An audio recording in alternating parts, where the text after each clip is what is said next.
Ir iš tikrųjų labai yra liūdna, kad Lietuvoje, kada keliamas klausimas dėl paršiukų teisių, visa žiniasklaida, per visas televizijas tikrai kreipia į tai dėmesį. Ir mums tikrai šiandieną būtų labai didelė gėda, man kaip motinai būtų labai didelė gėda nestovėti ir nekovoti už vaikų teisės. Aš pati esu socialinė pedagogė, aš pati esu fizinio ugdymo pedagogė, aš pradirbau daug metų. Ir jeigu aš būčiau mokykloje taip pasielgus, kaip pasielgė su manimi, su mano motina, tremtinė, kur mūsų sumušė vaiko akivaizdoje, aš tikrai savo darbo būčiau netekus ir būčiau negalėjus šiandieną būti šalia vaikų. Tai labai liūdna, kad šioje sistemoje viešai, oficialiai galima vykdyti prievartinius atėmimus. Ir dar, aš tikrai nenusipelniau to, kad prieš mane būtų vykdomas toks oficialus nusikaltimas. Aš nesu surogatinė motina.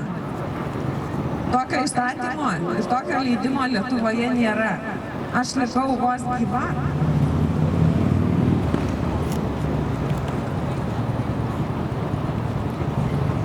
Ir aš tikrai sakau, grąžinkit man mano matuką.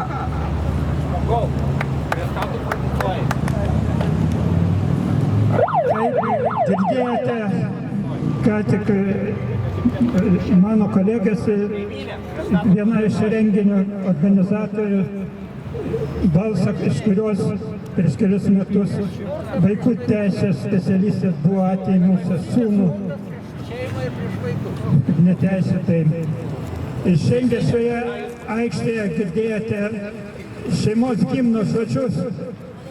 Šeimos gimną, kuriame yra tokie žodžiai: vaikai ne prekė, ne produktas, išgirski pareigūnės suktas. Taigi, lygiai prieš 6 metus Vilniuje buvo keli protestai prieš vaikų atiminėjimą, su viltimi, kad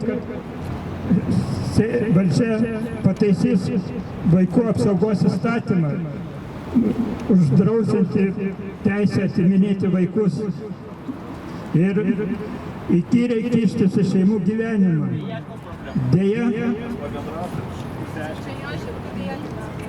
Deja,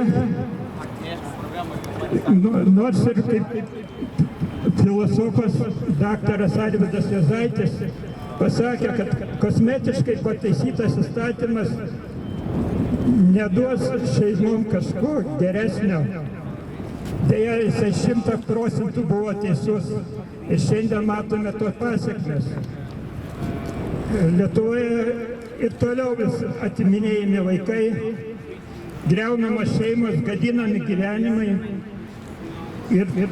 O vaikų teisių apsaugos specialistai savo popieriuose rašo, kad tai neva užtikrina geriausius vaikų interesus, kur išveža vaikus į globos namus, kur vaikai globos namuose bebūdami mato ir vartojančių narkotikus, geriančių, besimušančių ir visokias kitokias blogybės.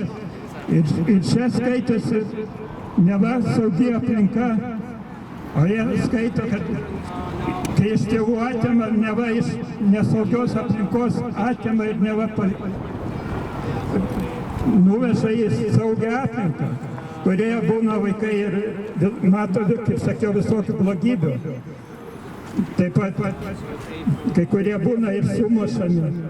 Kaip pavyzdys, kada buvo atėmę Vilčinsko vaikus, Vilčinsko vaiką buvo sumušę į pilvą, buvo kaip užpuoliavę, buvo apendicitas, operavo.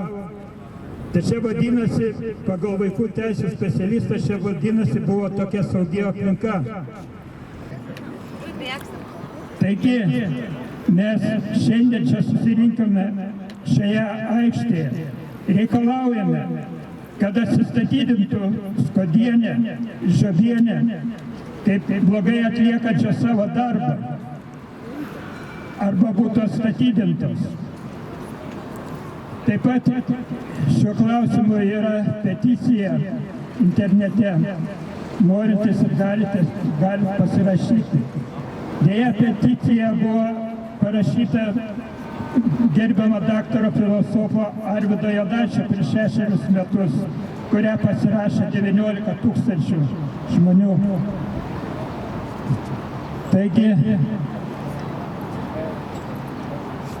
mes ir sąmoningi Lietuvos piliečiai norime, kad vaikai būtų ginami taip,